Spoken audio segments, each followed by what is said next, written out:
ಮೋಹನ್ ವಿಶ್ವರಿಂದ ಒಂದು quick answer ತಗೊಂಡು ಉಳಿದ ಪ್ಯಾನಲಿಸ್ಟ್ಗಳಿಗೆ ಹೋಗ್ತೀನಿ. ಎಸ್ ಮೋಹನ್. ಅಲ್ಲ ನೋಡಿ, ಅವತ್ತು ಈಶ್ವರಪ್ಪನವರ ಜಾಗದಲ್ಲಿ ಚನ್ನಬಸಪ್ಪನವ್ರಿಗೆ ಟಿಕೆಟ್ ಕೊಟ್ಟಾಗ ಅವತ್ತು ಚನ್ನಬಸಪ್ಪನವ್ರು ಈಶ್ವರಪ್ಪನವ್ರ ಮನೆಗೆ ಹೋಗಿ ಅವ್ರ ಆಶೀರ್ವಾದ ತಗೊಂಡು ಆಮೇಲೆ ಎಲೆಕ್ಷನ್ ಕಂಟೆಸ್ಟ್ ಮಾಡಿನೇ ಗೆದ್ದು ಬಂದಿದ್ದು. ಅವತ್ತು ಈಶ್ವರಪ್ಪನವ್ರು ಯಾವತ್ತೂ ಅಷ್ಟೇ ರಿವರ್ಟ್ ಮಾಡೋದಾಗ್ಲಿ ಮಾಡಲಿಲ್ಲ. ಆ ಸಿಂಪಲ್ ಆಸ್ ಬಿಕಾಸ್ ಅವರು ಅವತ್ತು ಅದನ್ನೇ ಹೇಳಿದ್ದು, ಯಾರೋ ಒಬ್ರು ಹೊಸ ಕಾರ್ಯಕರ್ತ MLA ಆಗ್ತದಾನೆ ಆಗ್ಲಿ ಅನ್ನೋದನ್ನೇ ಹೇಳಿದ್ದು ಅವ್ರು ಅವತ್ತು. ಆಯ್ತಲ್ಲ, ಅದೆಲ್ಲ ಮುಗ್ದೋಗಿರುವಂತ ಇತಿಹಾಸ. ಆ ನಿಷ್ಠೆಗೆ ಈಶ್ವರಪ್ಪನವರಿಗೆ ಸಿಕ್ಕ ಬಹುಮಾನ ಏನು ಅಂತ ಪ್ರಶಾಂತ್ ಅಜಯ್, ಪ್ರತಿಯೊಂದು ಚುನಾವಣೆ ಅಂತ ಬಂದಾಗ ನಮ್ಮ ಪಕ್ಷದಲ್ಲಿ ಆಯಾ ಕ್ಷೇತ್ರಗಳಲ್ಲಿ ನಡೆಸುವಂತ ಒಂದು ಸರ್ವೆ ಆಗಬಹುದು, ಬರುವಂತ ರಿಪೋರ್ಟ್ಗಳಾಗಬಹುದು, ಬೇರೆ ಬೇರೆ ಮಾನದಂಡಗಳಿರ್ತವೆ. ಟಿಕೆಟ್ ಕೊಡ್ಲಿಕ್ಕೆ, ತಿರ್ಗಿ ಎಲೆಕ್ಷನ್ ನಡೆಸಲಿಕ್ಕೆ ಎಲ್ಲಾನು ಪ್ರತಿ ಸಲಿನೂ ಅದನ್ನ ನೋಡ್ಕೊಂಡು ಟಿಕೆಟ್ ಹಂಚಿಕೆ ಆಗಿರೋದು. 24ರಲ್ಲೂ ಅಷ್ಟೇ, 23ರಲ್ಲೂ ಅಷ್ಟೇ. ಹಂಗೆ ಮಾಡ್ಲಿಕ್ಕೆ ಆಗಿರೋದಲ್ಲ.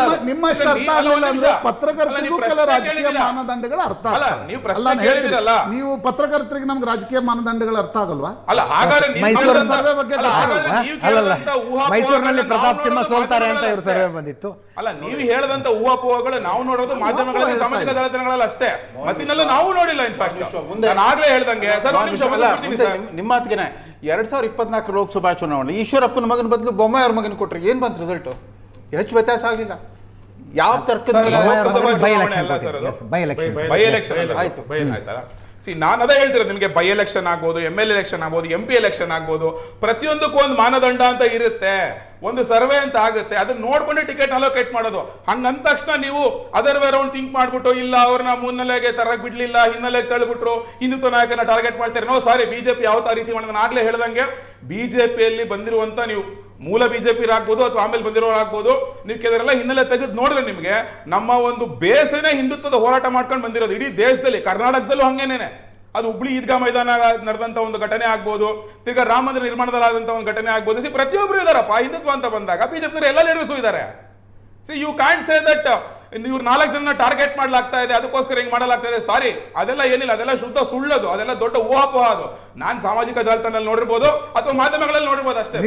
ಆ ತರದೆಲ್ಲ ಏನು ಇಲ್ವೇ ಇಲ್ಲ.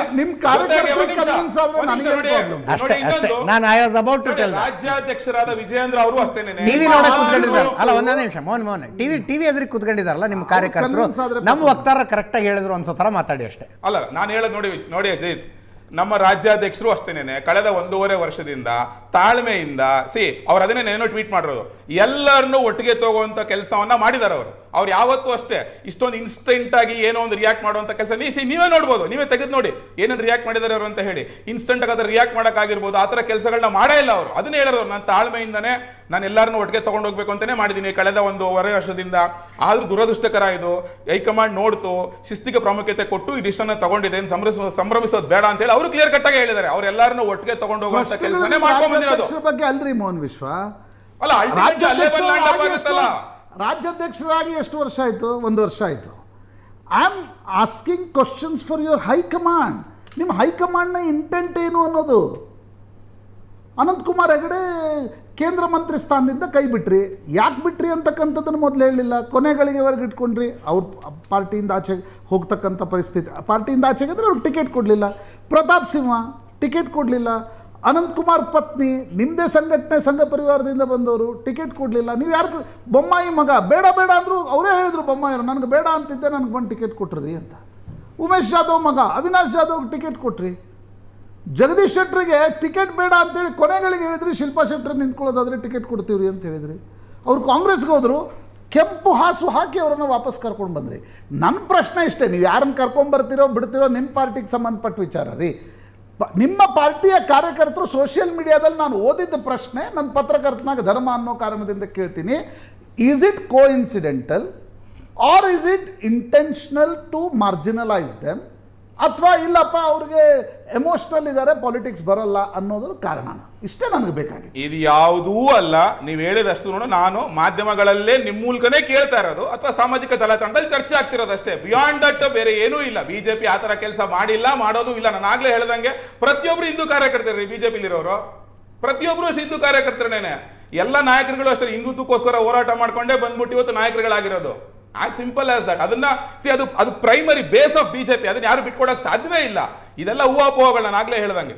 S, Nagaraj Yadav, honey trap ವಿಷಯದಿಂದ ಸ್ವಲ್ಪ ಚರ್ಚೆ ಆಚೆಗೀಚೆಗೆ ಹೋದಂಗಾಯ್ತು, ಅಷ್ಟೇ ಸಮಾಧಾನ ಅಂತ.